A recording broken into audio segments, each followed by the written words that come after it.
अब देखो केस 2 में क्या बोलता है, ध्यान दो जरा।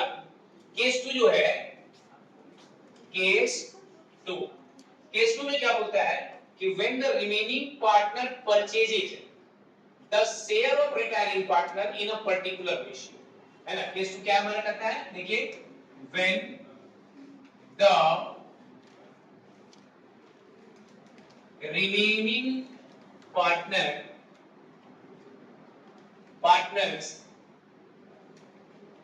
purchases the share of retiring partner in a particular ratio. क्या मतलब हो गया, कहते हैं कि जब रिमेनिंग पार्टनर जो है वो रिटायरिंग पार्टनर के शेयर को क्या करता है बेटा, एक पर्टिकुलर रेशियो में जो है वो परचेज करेगा। ध्यान दीजिएगा, जब remaining partner, when the remaining partner purchases the share of retiring partner in a particular ratio, तो जिस रेशियो में वो परचेज करता है रिमेनिंग पार्टनर के शेयर में, ओल्ड शेयर में उसको ऐड करेंगे तो वही उसका क्या हो जाएगा, न्यू रेशियो हो जाएगा। क्या हो जाएगा उसका, वो न्यू रेशियो हो जाएगा। मेरी बात समझ में क्लियर है। अब देखो चलो एग्जांपल बताते हैं। उसका जो फार्मूला होता है न्यू रेशियो निकालने का, कि न्यू रेशियो इक्वल्स टू, ध्यान देना इधर, old ratio of remaining partner, old ratio of remaining partner plus, है ना, शेयर acquired from, है ना, retiring पार्टनर्स, कि जो रिमेनिंग पार्टनर का ओल्ड शेयर होता है उसमें से रिटायरिंग पार्टनर्स के शेयर को जिस रेशियो में वो परचेज करेगा, जो अक्वायर्ड करता है रिटायरिंग पार्टनर, रिमेनिंग पार्टनर, उसको ऐड कर देंगे तो वही उसका क्या बन जाएगा, न्यू रेशियो बन जाएगा। चलो मैं सिंपल एग्जांपल के थ्रू इसको समझाता हूं। जैसे मान लो हमारे पास 3 पार्टनर है। कितने पार्टनर है बाबू, 3 पार्टनर है, ए बी और सी।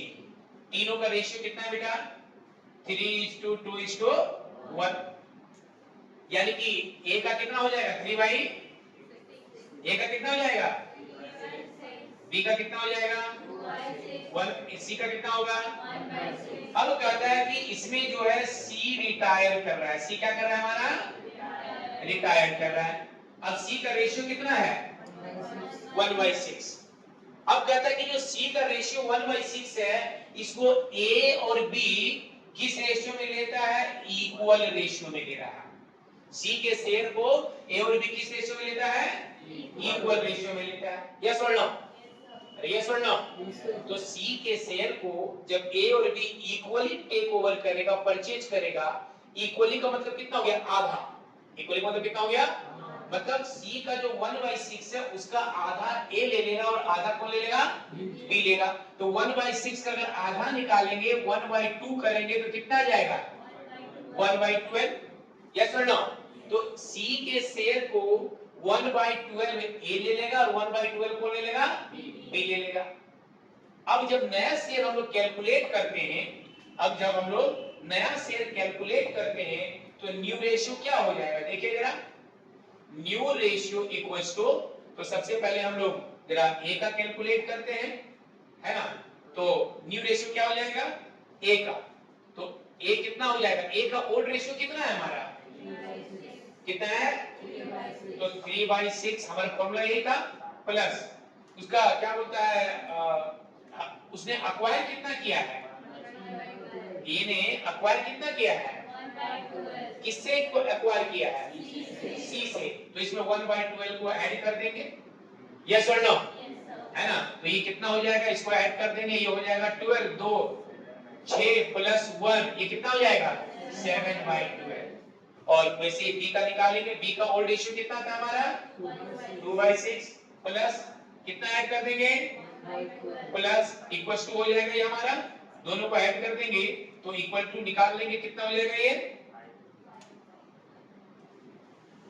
12, है ना।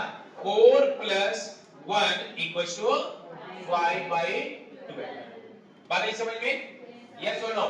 तो न्यू रेशियो जो बन जाएगा दोनों का A एंड B का, वो कितना हो जाएगा? 7:5। क्लियर हो गया? यस और नो? है ना? तो इसको हम लोग क्या करेंगे? इसी तरीके से